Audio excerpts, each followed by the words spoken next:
Kim Jacobson.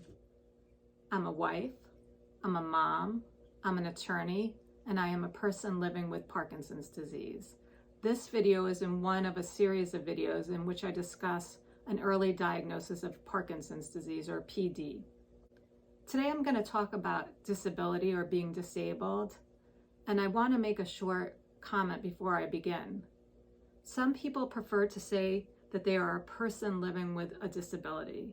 They believe that if you say I'm a disabled person, that takes away from their individuality. Other people want to refer to themselves as their specific disability, like I'm a deaf person, they might say. I kind of do both. I'm sort of toying with what I prefer, but I know that language is important and has impact, and I certainly don't wish to offend anybody. I'm just trying to figure out what works best for me. Which sort of brings me to the topic that I wanted to talk about, disability.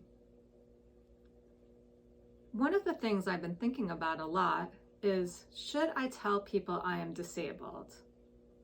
So I thought about it, and what is PD? It's a neurodegenerative, incurable, debilitating disease that results in the death of nerve cells.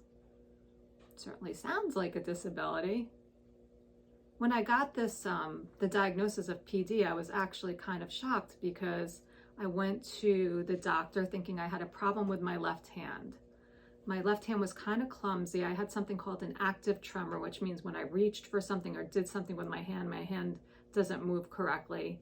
And I had some stiffness and pain in the hand, and I thought, I need like a cortisone shot or some physical therapy. It's just going to be fine.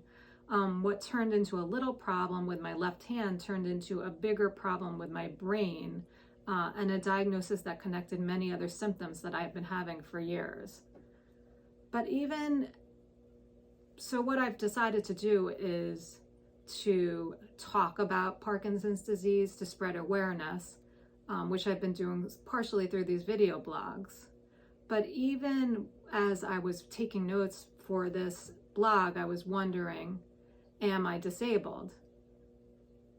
Well, I was taking notes for this blog at 4 a.m. One of the symptoms of Parkinson's that I do have is insomnia.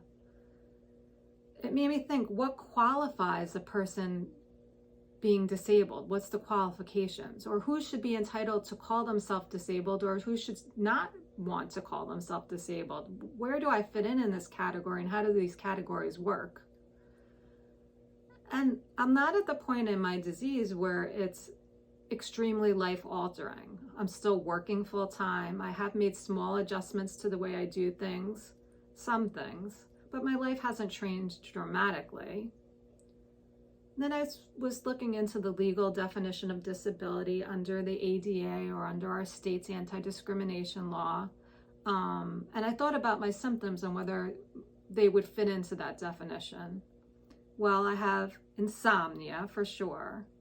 I have anxiety, depression. I have some facial masking, which means that I don't have as much expression in my face. Sometimes I think I look like a deer in headlights. I have internal tremors, which no one can really see, but many times my whole body feels like it's vibrating, especially my head. My tongue tremors constantly, but no one really sees that because I don't tend to stick my tongue out at people. I have a lot of stiffness and clumsiness in my hand. I do have an occasional resting tremor, which is more typical of Parkinson's disease.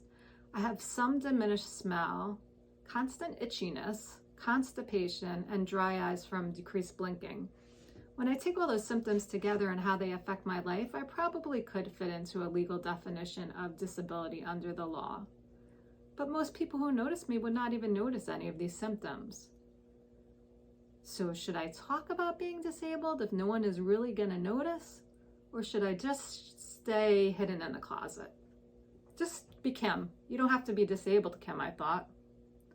Quite frankly, some people would say if you focus on the symptoms and how they will most likely get worse and talk about it constantly, that can take you down to a hole that's pretty hard to dig out of. Maybe it would be best not to talk about it at all. Maybe I shouldn't even think about it. Just enjoy life, because the future might hold limitations that don't exist today, and maybe I should just enjoy what I have. If I'm constantly thinking and talking about it, maybe it's taking away from my current really good life. Is it even a good idea to tell people you have a disability? Would it be better not to talk about it all? Or maybe I should wait until my symptoms get worse and then tell people. Or do people even really want to know or need to know? Well, historically, people have not talked about Parkinson's disease. There's very little mention of it in the media, in news, in movies, in the TVs. But where has that gotten us? Because in the last 60 years, there hasn't really been much progress in treating or curing this disease. And if we only think about Michael J. Fox and a bunch of people who are older whose bodies are degenerating anyway, it's not really raising the awareness that we need to finally get great treatment or a cure for this disease. And it doesn't really allow people to understand what we're going through. And anyone who knows me knows that I'm really not the type to be quiet about anything. It's never been in my nature to keep secrets, and I've always lived a pretty open and honest life. I have been doing a lot of writing and public speaking about living with a disability. Initially, I started doing it because I thought it fit in well with my career as a civil rights attorney. This is what I'm trained to do. I take a set of facts to craft them into advocating for the outcome I want. Here, I've been trying to raise awareness about early life with Parkinson's disease in order to stop stigma about the disease and also to raise money and get research done and hopefully find better treatments and a cure. I've also been exploring talking with other people who have Parkinson's disease. And, joining a community could have its pros and cons. It can be inspiring and inspirational to see what other people are doing, and that can be empowering. But it can also take you into a devastating view of what your future could hold. During the pandemic, most of my interactions with other people with Parkinson's disease have been on Facebook because there hasn't been a lot of in-person support groups. And I've joined a bunch of these Facebook groups, and they can be helpful, and sometimes they're really great and sometimes not as much. Recently, I asked one of the Facebook groups, how has Parkinson's disease made your life better? I did get lots of positive comments talking about how people's relationships were more valuable, how God and religion were playing a more vital role in their lives, many positives. But there was also a lot of reactions like, what? Why are you asking this question? How could a disease possibly make your life better? And then there were people who were offended that I would even ask such a question. The reactions of offense actually surprised me the most. I apologize for those who were offended by this question, as the last thing I wanted to do was offend my newfound community. I was simply looking for some good news out of a bad situation. I'm sure none of us would want to have picked having this disease, but I was hoping to hear some positivity that would help us cope. I explained that I am valuing the present now, knowing that tomorrow isn't promised, and I am putting more energy into the relationships that I have because everything else kind of seems unimportant. I'm taking better care of myself, and I'm more empathetic to the world generally. I've been taking time to slow down and enjoy things rather than rushing through them. Believe me, I would rather not have the multiple symptoms I deal with every day, but I'm at peace that I'm doing everything I can to have the best health I can given the diagnosis. The thing is, I want to find good things from this. I need to find good things from this. The other alternative is succumbing, and I'm not willing to do that. Recently, I was speaking to a law school class in diversity, equity, and inclusion about working as a lawyer with Parkinson's disease, and a student asked me how I felt how would I feel if people pitied me? I hadn't really thought about that. My initial reaction was, well, that's on them. What do I care? But then when I thought about that question more, I thought, wow, I wish they really wouldn't pity me. And then I thought maybe I shouldn't even talk about it because I certainly don't want people to feel bad for me. But then I remembered, this is about me, it's not about them, and I can't tell people how to feel. If you pity me, I just hope you'll keep it to yourself. But ultimately, I really do believe that talking is the best thing to do to educate people to be kind and empathetic, and that they don't need to feel badly for me.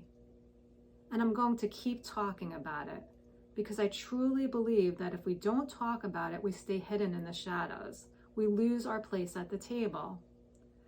Michael J. Fox recently said, Parkinson's patients are the experts on what we have. We have a responsibility as patients to share our experience, what works for us, what we respond to, and what we can contribute to research. I would take that one step further. I believe we also have a responsibility to our family, to our friends, and maybe even to the world around us to explain what it is like to live with this disease. I think talking about it would stop a lot of stigma associated with it, would raise awareness and potentially raise funds for research for a cure or better treatment. If I just fade quietly into the sunset, then this diagnosis really will have nothing good that came of it. While I would not choose to have Parkinson's disease, I am taking that adversity and using it to enrich my life and hopefully enrich the lives of others as well. And right now, my life is really rich and full. I have an amazing career. I keep busy with hobbies that I enjoy. I am very rich with family and friends. My boys are becoming young adults, and I'm immensely enjoying seeing them figure out what they want in their future. I am hopeful that there'll be daughter-in-laws and grandchildren in my future. And PD has given me a very unique opportunity to talk about and write about living with this disease and living my life to the fullest despite adversity. I'm disabled, and I'm happy to talk about it.